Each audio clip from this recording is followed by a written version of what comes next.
Hey everybody, Steve Palladino at Music City Fire Company.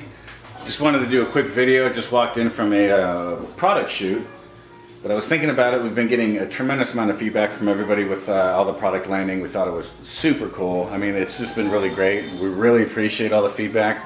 One thing I wanted to do real quick is I wanted to kind of walk through the Sound-Reactive settings, just so you all can kind of see how we dial it in, right? Got a song playing here on the iPad, streaming over to our system over here. So what I want to show you real quick is kind of how to set this up. So you see right now it's reacting rather well, right? And this is set up.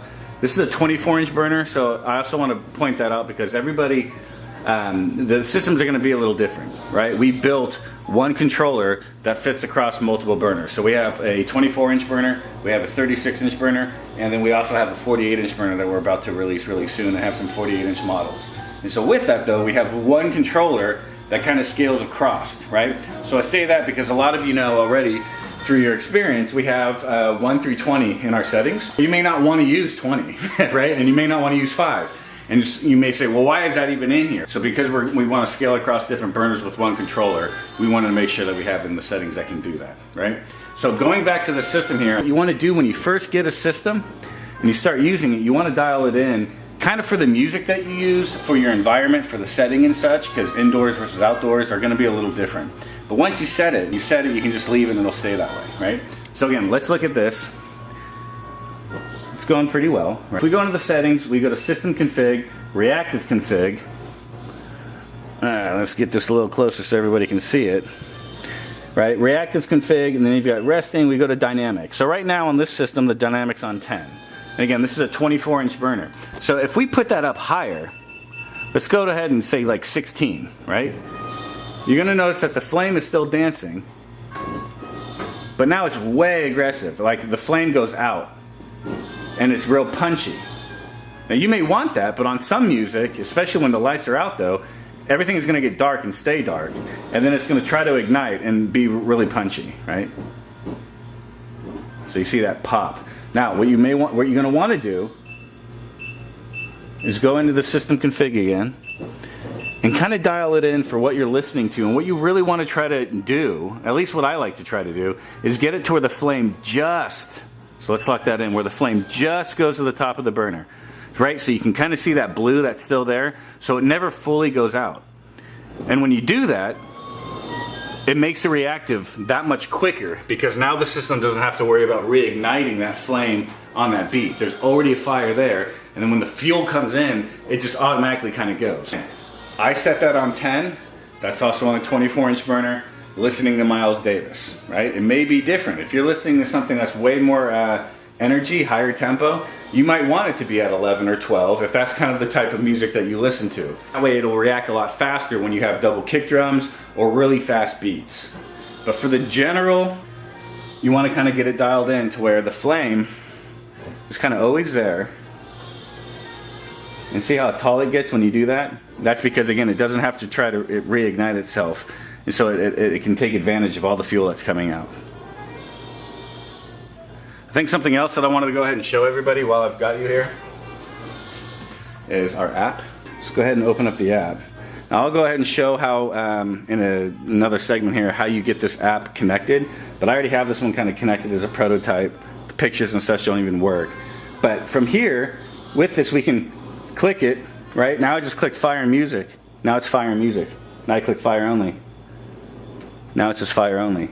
Go back to Fire and Music.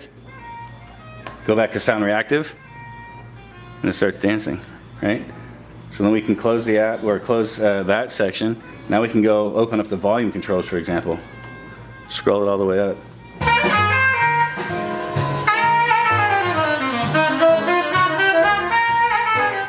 Scroll it back down, so we can actually hear what we're talking about here, right? But you can see how that works in the app. This system doesn't have LED lighting on it, but within the app there's LED lighting controls, so you can go ahead and change it on the fly.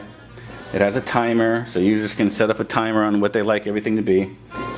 Also, when you're on the home screen, which is kind of cool, I have 2 other systems, of course, in my backyard, which a lot of you have already seen. You can control all of them here from this app, and when you're on the home screen controls all of them at once. So if the other ones in my backyard right now were turned on, I could change all of them at once and have them do something. Or you can go into each one individually.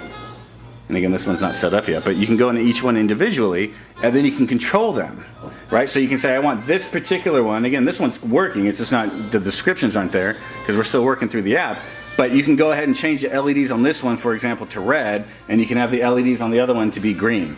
Or you can have the volume on one on your perimeter. Let's say you have a handful of them around your perimeter. You can have the volumes on those a little lower than what you would have your centerpiece where everyone's sitting around. That way you don't drive your neighbors crazy. Another really cool thing that we have in here that I think people are really interested in is I can go, for example, let's click on my trunk that I have in the backyard. Then you can, once you're in that unit, you can go into its menu and you can see the serial number. You can see the hours used, right? So that system's been turned on in my backyard for 393 hours, of which burn time is 237 hours. So we track that so we can understand how the systems are being used and we can better troubleshoot. It also keeps track of all the error codes and such. So the app's coming out really soon.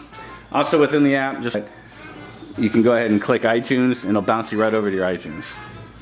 All right, and then you can go right back to the app.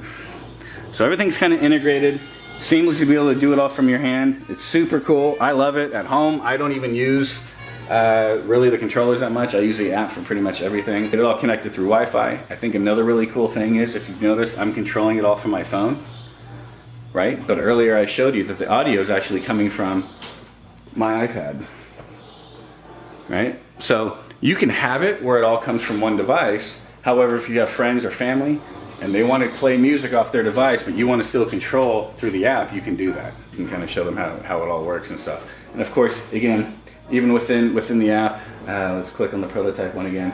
Another setting that I didn't show is you can adjust the reactiveness.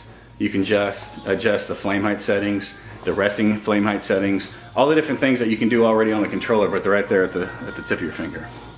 So again, just kind of show you reactive flame setting. I can turn it up really aggressive, or you can make it slide it and go less. And then you put it right back in the middle, let's say. Now you get it kind of where it's supposed to be. Anyway, hope this makes sense. Hope you guys like it. Any questions, by all means let us know. Again, I really appreciate all the feedback from everybody so far. It's been really awesome. I'm sorry for all the, hopefully the video's alright. I'm just doing this on a whim, but I wanted to get everything out to everybody. Any questions, let us know. Again, Steve, Music City Fire Company. Steve at mcfireco.com. Thanks. Bye.